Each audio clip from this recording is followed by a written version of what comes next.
Jean-Paul Perruche, l'armée russe a les capacités d'écraser l'Ukraine en quelques jours. Il a l'air de ne pas jeter toutes ses forces dans la bataille. Comment vous l'expliquez?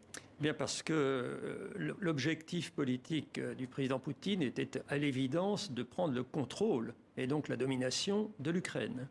Et donc à cette fin, je pense que sa première option était d'attaquer les infrastructures gouvernementales et les principales infrastructures de fonctionnement de l'État, de supprimer ça et de remplacer toute cette administration par une administration à sa solde. Ça n'a manifestement pas fonctionné. Je pense que l'esprit de résistance des Ukrainiens et la force de leur résistance ont surpris Vladimir Poutine et que là, il est obligé d'envisager une autre option.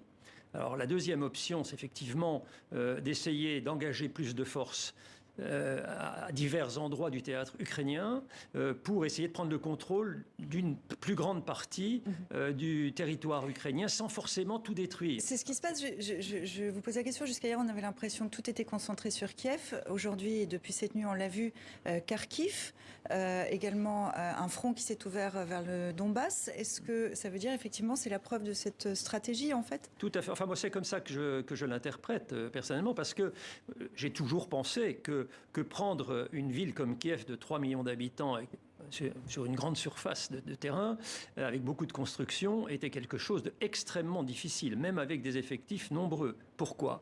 Parce que dans le cas du combat en zone urbaine, le défenseur a toujours l'avantage, étant donné qu'il connaît le terrain, il est déjà implanté, il sait où il faut se mettre, et il se positionne sans que l'ennemi le voie et le connaisse. Donc, là, dans ce cas particulier, on parle d'une ville qui a de très grandes avenues, c'est peut-être plus simple qu'un village avec des ruelles? Alors, je vous disais, investir une zone urbanisée avec des moyens lourds comme ça, c'est s'exposer à être très vite arrêté, même sur des grandes avenues, parce que quelques tirs anti-chars, de missiles anti-chars, ont vous bloqué les chars de tête, et après ceux qui sont derrière passent plus. Et au contraire, toute la colonne est bloquée. Donc il faut absolument engager de l'infanterie là-dedans. Mais il en faut beaucoup pour une ville comme ça.